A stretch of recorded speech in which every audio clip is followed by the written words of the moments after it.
Welcome to Copilot Podcasts. An Iranian president just did something unprecedented. He wrote a letter directly to you, the American people, completely bypassing Washington. Today, we're diving into President Masoud Pezeshkian's extraordinary open letter to Americans, why Iran chose this moment to speak over Trump's head, and what this reveals about the future of international diplomacy.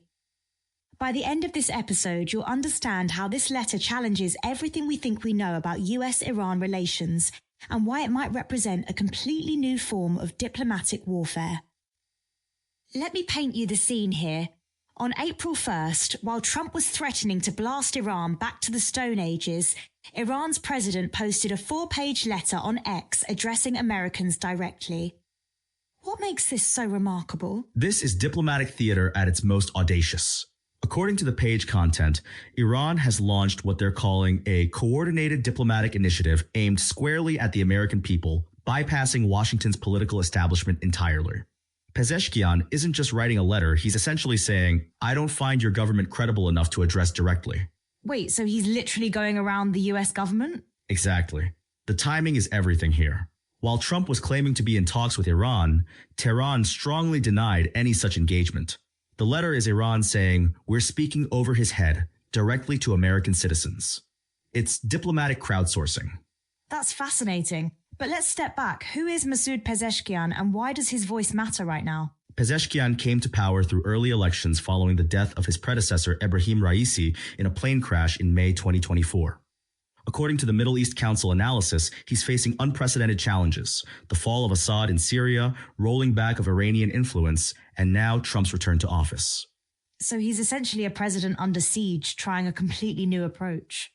Right, and what's remarkable is how he frames his message. The letter opens with, in the name of God, the compassionate, the merciful, and addresses the people of the United States of America and to all those who, amid a flood of distortions and manufactured narratives, continue to seek the truth. That opening is doing a lot of work. It's both religious and appealing to Americans who feel misled by their own media. Absolutely. And then he makes this bold historical claim that Iran has never, in its modern history, chosen the path of aggression, expansion, colonialism, or domination, and never initiated a war. He's essentially arguing that the entire premise of US-Iran hostility is built on a lie. That's a pretty audacious reframing of history. How does he support that argument? He points to what he calls the manufactured threat narrative. According to the letter, portraying Iran as a threat serves the need to manufacture an enemy in order to justify pressure, maintain military dominance, sustain the arms industry, and control strategic markets. He's saying if a threat doesn't exist, it gets invented. So he's essentially arguing that the military-industrial complex needs Iran as a boogeyman. Exactly, and he gets very specific about U.S. military presence. The letter notes that the United States has concentrated the largest number of its forces, bases, and military capabilities around Iran, a country that, at least since the founding of the United States, has never initiated a war. That's a striking way to flip the script, making the U.S. look like the aggressor. And here's where it gets really pointed. He asks Americans directly, exactly which of the American people's interests are truly being served by this war. Then he lists specific examples: the massacre of innocent children, the destruction of cancer treatment pharmaceutical facilities, or boasting about bombing a country back to the Stone Ages. He's literally quoting Trump's own words back at Americans. Right, and then comes the real gut punch. He questions whether Trump's America First policy is truly among the priorities of the U.S. government today. He's using Trump's own slogan to suggest America is fighting someone else's war. That's brilliant political messaging. Who does he think America is really fighting for? Israel.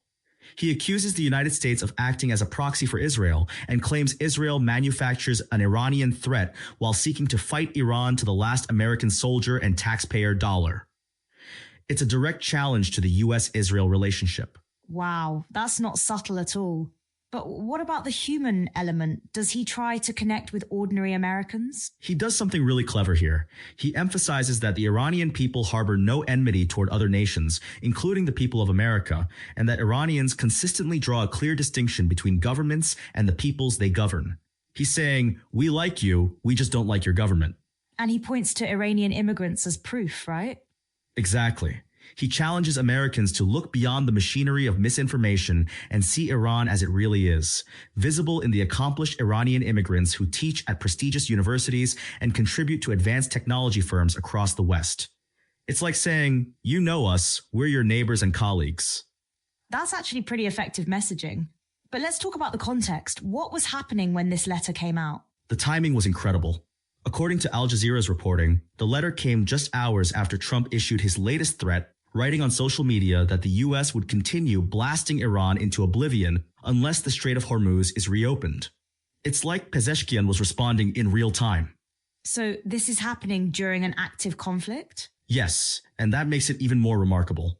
The page content mentions Iran had been attacked twice while its negotiators were taking part in multilateral nuclear talks, once when Israel launched a 12-day war in June 2025, with the U.S. briefly joining, and again in February 2026. So he's saying they were attacked while trying to negotiate? That's his argument. He describes these as attacks on Iran's vital infrastructure, including energy and industrial facilities that directly target the Iranian people. He calls it a war crime that generates instability and plants seeds of resentment that will endure for years. And how did the U.S. respond to this letter? Well, Trump claimed that Iran's president had requested a ceasefire to end the war. But according to the page content, Iranian officials immediately denied this, with the foreign ministry calling the statement false and baseless. So we have competing narratives about who wants what. Exactly. Al Jazeera's Ali Hashem noted that the U.S. and Iranian governments have been fighting a war of narratives amid the deadly conflict. This letter is Iran's attempt to win that war by appealing directly to American public opinion. But here's what I find fascinating. This isn't just about foreign policy. There's a domestic Iranian angle too, right? Oh, absolutely. The page content shows that Pezeshkian's outreach to Americans has sparked fierce backlash from Iranian hardliners. They accused him of flattering Donald Trump and being too dovish in his approach. So he's getting attacked from both sides? Right. Iranian hardliner criticized him for distinguishing between the United States and Israel, saying he should have treated them as one and the same. They saw his tone as submissive rather than strategic. That suggests this letter represents a real shift in Iranian diplomatic strategy. It does. And what's really interesting is how he frames Iran's military actions. He describes them as a measured response grounded in legitimate self-defense rather than aggression. He's trying to reposition Iran as the reasonable party. Let's zoom out here. What does this letter tell us about how international diplomacy is changing? This is diplomacy in the social media age. Instead of working through traditional channels, Pezeshkian posted a 4-page letter on X and let it go viral. He's betting that American public opinion can influence U.S. policy more effectively than talking to Washington directly. It's like he's running a political campaign aimed at American voters. Exactly.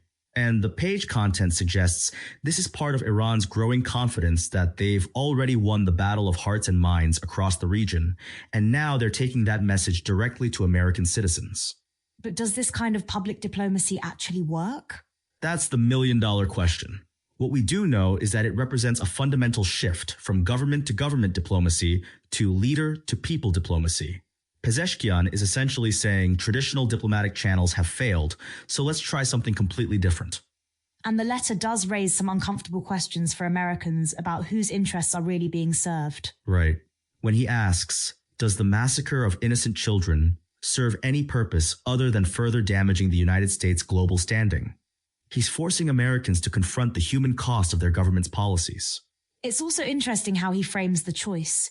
He says Americans must choose between confrontation and engagement, which will shape the future for generations to come. That's the key framing. He's not asking Americans to support Iran. He's asking them to question whether endless confrontation serves their interests. It's a much more sophisticated argument than typical anti-American rhetoric. And he backs it up with this historical claim that relations between Iran and the United States were not originally hostile. Right. He's suggesting that the current hostility isn't inevitable or natural. It's the product of specific political choices. That opens the door for different choices in the future. But let's be real here. How much of this is genuine diplomatic outreach versus propaganda? That's the fascinating thing. It's probably both. The page content shows this is part of what Iran calls a new diplomatic offensive, but that doesn't mean the arguments aren't sincere. Pezeshkian seems genuinely frustrated with being portrayed as the aggressor. And the letter does acknowledge Iran's defensive military buildup while arguing it's justified. Exactly. He says, naturally, no country confronted with such conditions would forego strengthening its defensive capabilities. He's not denying Iran's military development, he's reframing it as a reasonable response to U.S. military encirclement. What's the broader significance here? Are we seeing the emergence of a new kind of international relations?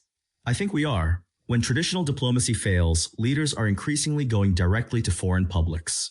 It's risky because it can backfire domestically, as we've seen with the Iranian hardliner backlash, but it also opens up new possibilities for breaking deadlocks. And in an era where public opinion can shift quickly through social media, this kind of direct appeal might become more common. Absolutely. Pezeshkian is essentially betting that American citizens, when presented with Iran's perspective directly, might question their government's approach. It's democracy being used as a diplomatic tool. So when you step back from all this, what's the real significance of Pezeshkian's letter? It represents a fundamental shift in how international conflicts might be resolved in the digital age.